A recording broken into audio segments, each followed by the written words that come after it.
Hey there, I'm Drew Badger, the co-founder of EnglishAnyone.com, and I'd like to welcome you to this very important presentation on the mind of the entrepreneur.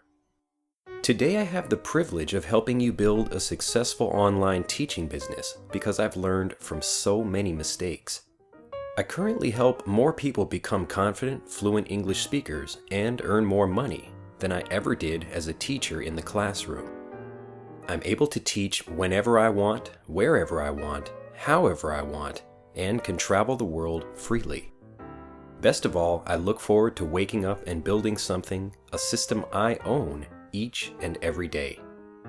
Now I'd like to help you do the same. What I'll teach today are some of the most important principles of entrepreneurship I've learned over my early career, the keys to business success. In this video, you'll discover the dangerous myth of the entrepreneur, a way of thinking that stops countless people, myself included for many years, from building a successful business. The number one driver and benefit of a successful business. The one idea that makes success, business or otherwise, possible. Put what I'll share into practice and you too will be on your way to building a successful business that can improve the lives of millions of people around the world and give you financial freedom. I know the story of struggle intimately because I lived it for so many years. When I first came to Japan to teach English in 2003 and was starting to study business more seriously, I decided to take on private students to earn extra money. This did increase my income, but at the cost of my time. I couldn't see then that I was carrying buckets instead of building a pipeline. I also created an innovative book that helps Japanese children learn to read, write, and speak the English alphabet in just a few hours. I spent nearly 2 years designing the book, creating its illustrations, and even formed a company to get the book published and into online bookstores. In the end, I had a beautiful book available on Amazon.com, but very few sales. The odd thing about both of these attempts at turning my skills into helpful, profitable businesses is that I thought struggling meant I was doing everything right. I was incredibly frustrated, but kept going, trying idea after idea, because I assumed I was supposed to fail many times before I found success. After all, that's how we're told success happens, isn't it? In reality, I struggled and continued to struggle for so long because I was making two huge mistakes. The first was failing to take advantage of leverage, the true driver of successful businesses. The only way I could make more money personally teaching lessons was to teach more students. This meant that I was trading time for money, and that limited the number of students I could help by the number of hours in a day. Had I leveraged my skills by creating videos or some other form of lessons that anyone could learn with at any time, I could have helped far more people and earned much more with the same amount of time and effort. This is the power of leverage. Leverage is also the main benefit of a business because as your system develops and improves, you can help more and more people, often with less and less effort. The business itself can also be leveraged to take advantage of tax benefits, give you more free time, and ultimately provide passive income. The second mistake I made, though correctly employing leverage, was believing a dangerous myth about how business success happens. A myth we're all told growing up. A myth we see in the news and financial press. A myth that mutates the idea of business as profitable service into a complicated trial by fire, promising years of hardship and pain in return for little hope of success. This is what I call the dangerous myth of the entrepreneur. It's the story of the dreamer who thinks of a perfect idea, develops it independently in a dining room, garage, basement, or dorm room, releases it to the world, and grows it into a wildly successful business. Though this myth is the foundation of many motivational stories, I call it dangerous because it presents a distorted view of how most business successes really happen.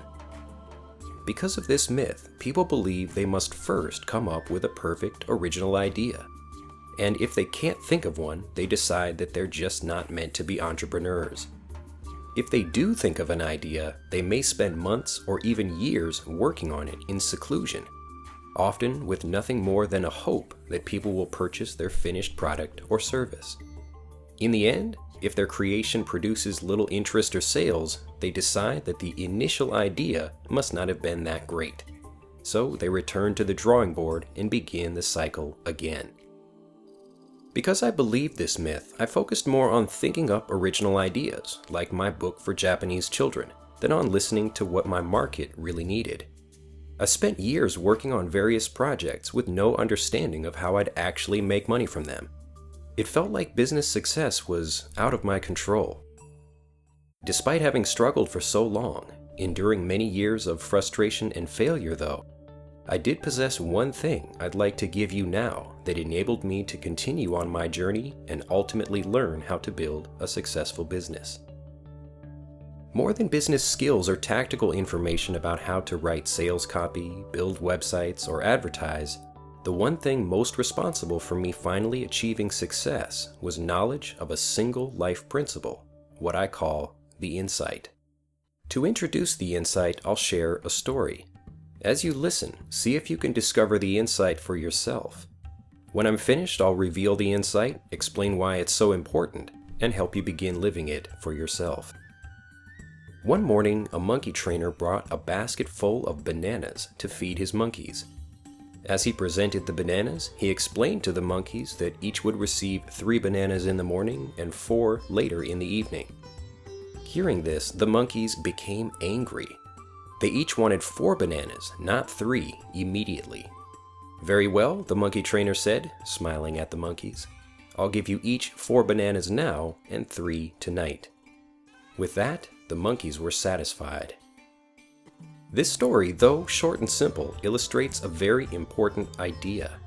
Your interpretation of experiences is far more important than the experiences themselves.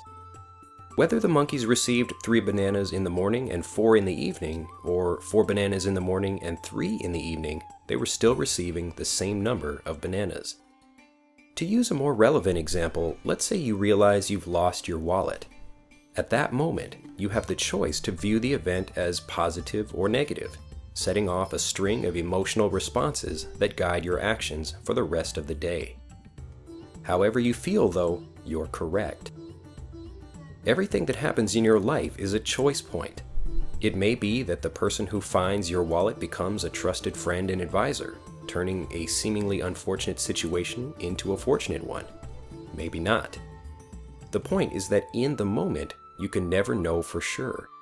So why choose to complicate things with a negative attitude, almost certainly turning a neutral experience into a negative one?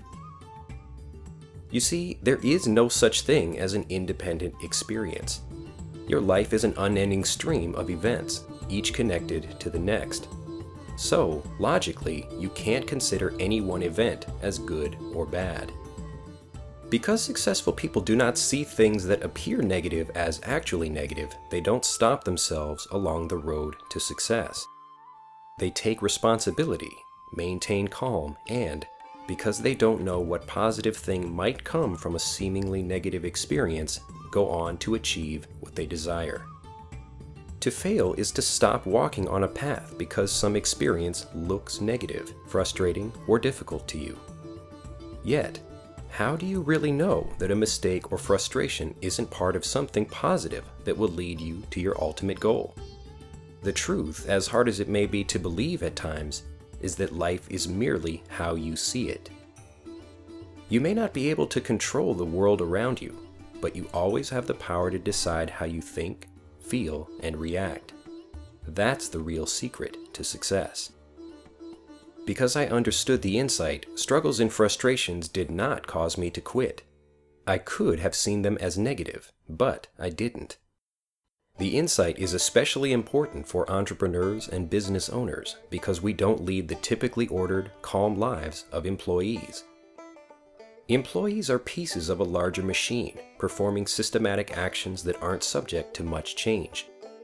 The life of an entrepreneur, by contrast, can be like a tiny ship in a stormy sea. You experience tremendous highs and lows. Things beyond your control toss you around. you could be a move away from tremendous achievement or catastrophe at any moment. Without the ability to control how you feel about experiences, you'll never develop the foundation you need for success in business. Beyond entrepreneurship, the insight is very applicable to language learners. I teach the insight to my personal students because they also experience great highs and lows, setbacks and frustrations on their way to fluency. Like those who are successful in business, people who get fluent in another language aren't any more intelligent than those who don't. They just don't stop when they experience frustration as they work towards their goals. The best part about the insight is that it's something everyone has access to. You don't need to have a graduate degree, lots of money, or any other advantage to understand and benefit from this important principle. You just need to accept responsibility for success or failure. Because the insight prevented me from quitting, which I did consider doing many times, I was able to continue learning and discover what I now know about actually building a successful business. The turning point for me was when I decided to follow only the advice of those who'd actually built successful businesses. Money touches everyone's life, so everyone feels qualified to have an opinion about it. Unfortunately, this means it's easy to be led astray by well-meaning individuals who know very little about building businesses. I know I certainly had been. It made perfect sense to visit a baker if I had questions about bread, or consult a doctor if I had concerns about health. But, until only recently, that same logic never transferred to my study of business. The successful people I began learning from all had a few core things in common. They knew how to persevere in the face of adversity. They understood the power of leverage. They rejected the dangerous myth of the entrepreneur in favor of a far more logical approach to business that all but guarantees success.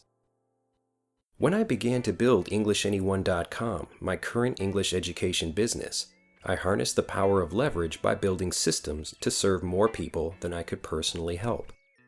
I created videos and lessons anyone could enjoy anytime, anywhere. The lessons I sell have automated sales systems, so I don't need to physically distribute lessons or teach classes. And my students are all over the world. Everything I do in my business also begins not with my own ideas, but with the learners I serve. Each and every lesson solves a particular problem, and everything I create is virtually guaranteed to be profitable because it's co-created with my students. The takeaways from this presentation are the following. 1. How you think is the strongest indicator of your future success. If you can control how you feel about situations and view the seemingly disastrous as potentially beneficial, you will be well prepared for the entrepreneur's journey. 2. To become successful, learn from those who are where you'd like to be. Remember that advice is often worth what you pay for it. 3. To build a successful business, act like an entrepreneur. Listen to your market and build systems you can leverage to serve more people with less effort. If you're an English learner who'd like to discover the insight for yourself and become a confident, fluent speaker, click on the link in this video or in the description below this video to learn more about our 6-month English fluency training video course. Finally, I'm considering creating a new kind of business English course, one that would help entrepreneurs, current business owners, employees, and English learners learn more about business success. If you're interested in such a course, click on the link in this video or in the description below this video to learn more. It's been a pleasure helping you learn, and I wish you the best as you continue along the entrepreneur's journey.